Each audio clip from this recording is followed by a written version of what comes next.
Hello guys, welcome back to the channel. In this today's tutorial, I'm going to show you how you can remove InShot Watermark from video for free. Okay, first I'm going to show you guys how you can remove the InShot Watermark. If you want to do that, you just need to click on the watermark and then you can select free remove, and you need to watch an ad to remove it for free. Hold on guys, I'm still waiting for it. All right, and now the watermark has been removed. And the second one, guys, I'm going to show you how you can remove watermark from your video using the InShot application. For example, I'm going to remove this watermark. I'm going to show you a trick to remove it. You're going to duplicate your video. Select on your video and then you're going to click on duplicate, and then you're going to make it as an overlay. So you're going to click on switch and you're going to make it align with your first video like this, and you're going to tap on the layer for the second video, and we're going to use the mask feature to remove the watermark. You're going to select mask and choose the shape of the mask.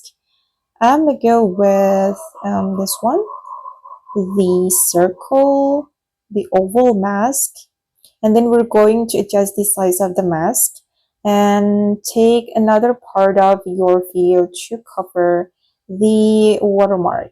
I'm going to take this part, click on the check mark, and then you're going to cover the watermark with the mask. All right, and I'm going to adjust the feather. I'm going to go back to the mask and we're going to adjust the feather right here to make it more natural.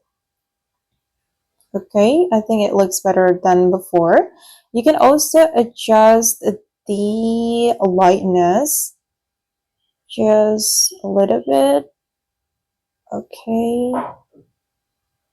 keep adjusting until you're satisfied with how it looks. Okay, I think it looks perfect. It looks perfect, and I'm going to play it. Oops, let me mute it. Okay, this is the final result. And I know that this trick can't be applied to all types of video, guys, especially when the watermark is moving. When the watermark is moving, you can use the keyframe feature. Let me go back to the mask, and you can add keyframe to the mask. This is the keyframe. And okay guys, that's how you can remove InShot Watermark and also remove watermark from your video using InShot. I hope this video will be useful for you. Thank you so much for watching, and bye.